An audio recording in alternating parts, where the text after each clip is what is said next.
Let's talk a little Indiana, Michigan State going on as we tape this, but big list of recruits on campus in Indiana or at Indiana for this one. Who are you expecting?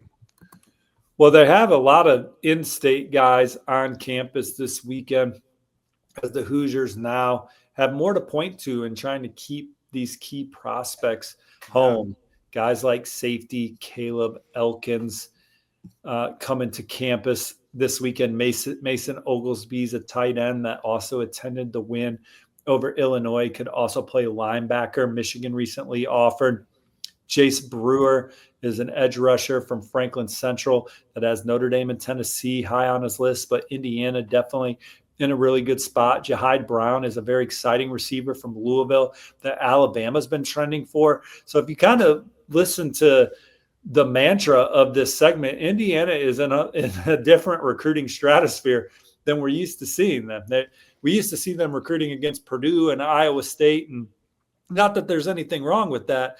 They're now recruiting against some of the best programs in the country after showing they can beat them on the field. Sean Fox, a linebacker, edge rusher from Indianapolis, Warren Central on campus. They absolutely love Montana Torbert. He is a 4-star corner from Cincinnati Taft, or a Rivals 300 prospect, I should say. Gideon Gash is a priority recruit from Detroit Central Catholic that they got down the campus. So just some really good players. The number one player in the state in 2028, Maddox Wheel, he is a receiver. So Indiana, 3 more home games, including this one, using the momentum of beating Oregon to get guys like Roman Igwebicki on the campus to see the program.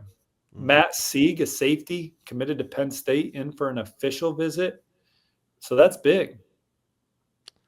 What do you think the extension of Curt Cignetti does, not just for the program, but for recruiting as well?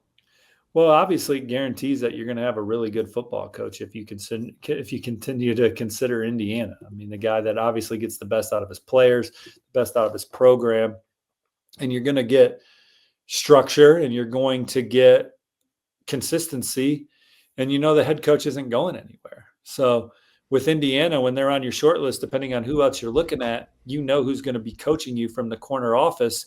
Yeah. And it's a coach that's had tremendous success everywhere he's gone and has taken a program, Indiana, to heights that they've never been as a program. He's the best coach in Indiana football history. No disrespect, Lee Corso and Coach Mallory, who had a really good run, actually coached my wife's dad at Miami, Ohio. But Curt Cignetti has Indiana winning games that they've never seen before. They're competing for the Big Ten championship this year, and certainly on track for a second straight appearance in the college football playoff, as long as they don't trip up. But what we've seen from Coach Cignetti and his staff in a year and a half is if it's a game that they're supposed to win, they win by 5 touchdowns. Yeah. I mean, that Purdue Oak and Bucket game last year in terrible winter weather, they destroyed Purdue. What an awful Saturday for the Boilermakers.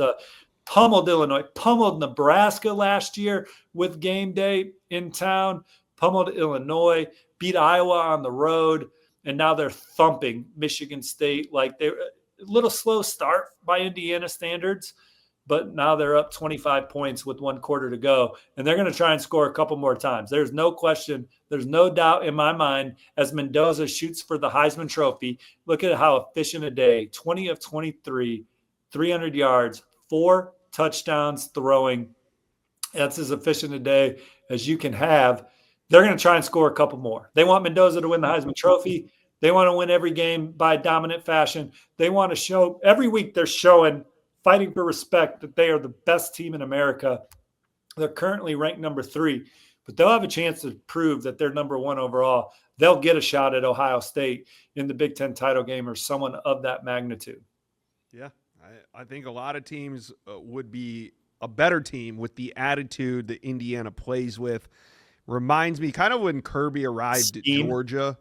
You got to have a reason, and it just seems like Indiana wants to be considered with those other programs. And if people keep, they're going to make it so you can't ignore them. Like you said, They're just beating teams' asses out there. 35-10 right now. And like you said, they're going to hang another 2 or 3 touchdowns before this one's over. Josh, So their secret sauce is culture and then schematics. I mean, they have between Curt Cignetti, Mike Shanahan, and Bryant Haynes, that combination of head coach, offensive and defensive coordinator is really only rivaled by a few programs. And Indiana is on both sides of the ball incredibly dominant and fun to watch. They have the number 8 total offense in college football right now. And they have the number 4 total defense in college football. They're number 4 in scoring defense. They're number 4 in scoring offense. They're number 3 in passing efficiency. They're number 5 in turnover margin. They're number 2 in team passing efficiency defense. They are as balanced an operation. The players can play fast and physical because they understand what is asked of them pre-snap, and then they go out and execute at a high level because this coaching staff understands how to communicate with them and put them in the best positions to be successful Saturday in and Saturday out. You think Tino Sunseri regrets leaving for the UC? Maybe we can get him on. I mean, he's not really doing anything. Maybe he could come on some of these recruit reaction shows. Coach Sunseri, obviously great energy, just a positive guy that helped Coach Cignetti and this coaching staff at their previous stop. And then certainly here at Indiana was a factor in year one.